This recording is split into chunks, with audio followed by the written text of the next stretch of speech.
We have a list of frequently asked questions that you guys have asked us, and I'm gonna run through those and answer these really quick. How often should I have my ductwork cleaned? There's no standard for cleaning it. There's just an inspection standard. So for a home, every year, the air handler unit should get inspected, and then every 2 years, the supply ductwork and the return ductwork. So every 2 years, we come do an inspection on the ductwork. If it needs cleaned, we tell you it needs cleaned. If it doesn't need cleaned, we tell you it doesn't. Let's do another inspection 2 years after that. But generally it is 5 to 10 years is kind of when we see people needing it. How to know if my duct needs cleaned, which we have this in other videos, but basically we're trying to match up the environment of the house to what's in the duct. So if the house is really clean and the ductwork's really clean, we don't think the ductwork needs clean. If the house is really clean, but the ductwork's really dirty, then we would say, okay, to match that up to the house, let's clean the ductwork. Or vice versa. If we're in a really, really dirty house, but the ductwork's pretty clean, we're gonna say, hey, clean your house, not your ducts. Will duct cleaning reduce my energy bill? Okay, this is a great one.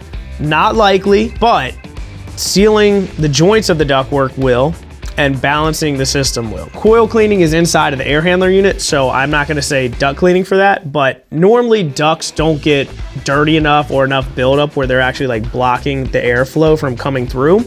But coils do get impacted, and that will cause airflow issues, and that will definitely raise the usage of that unit and have, higher energy bills.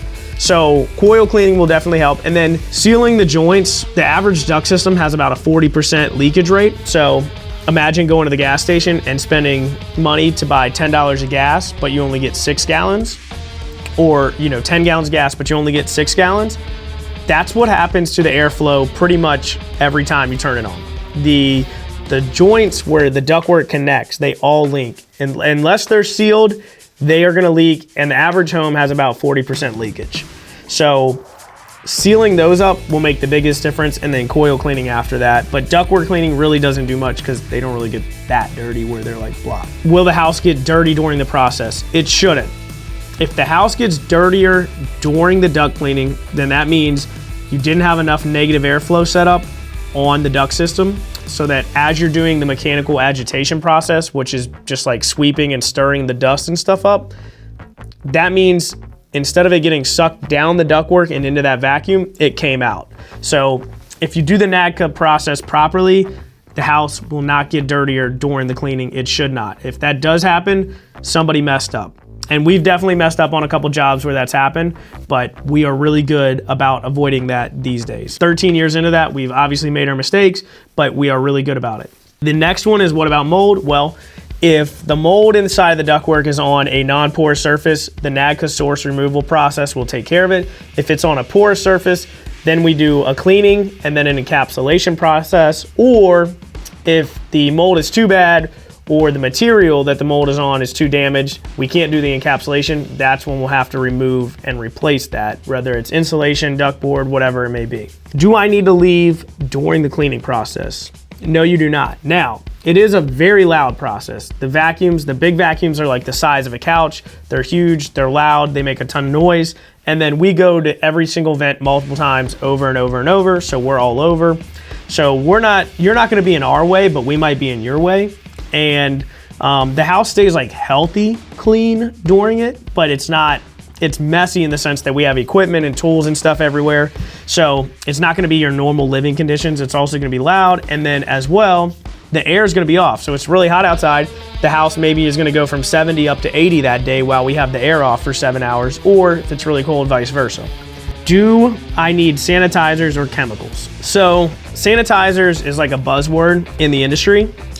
Most duct cleaning companies do not charge enough money to do a duct cleaning properly according to the NAGCA standard. So then at the end of the job, they're like, hey, for an extra $200, we can do a sanitizer in your ductwork and sanitize it really quick and make an extra 200 bucks. And it takes them like 10 minutes to do this, and they don't do it right, because if you read the bottle of that sanitizer, to properly sanitize, you probably have to keep the surface wet with that sanitizer for 10 or 15 minutes and then do a wipe process on it. All the duct cleaning companies are gonna do with sanitizing is just take a fogger and you have this little knob and you spray this mist into the duct, and then the vacuum pulls it through. And You literally do it for like 30 seconds at each vent, go to the next vent. You're not keeping the surface wet for 10 minutes, and there's no way to verify, even if you stood there and held it for 10 minutes, there's no way to verify that down the duct stream was sanitized and stayed wet for 10 minutes. So it's really a buzzword, and it's a lot harder process to do it right than people think. They think they can just spray the mist and that's a sanitizer. It's really not. People just use it to make extra money at the end of a duct cleaning job because they didn't charge enough originally. You don't need it most of the time. In rare cases where you do, like I said, it's very hard to apply and it's a lot more expensive than $200. And then for chemicals, we do use chemicals to clean the unit, like the blower wheel, the coil, all that. They're all EPA approved for that.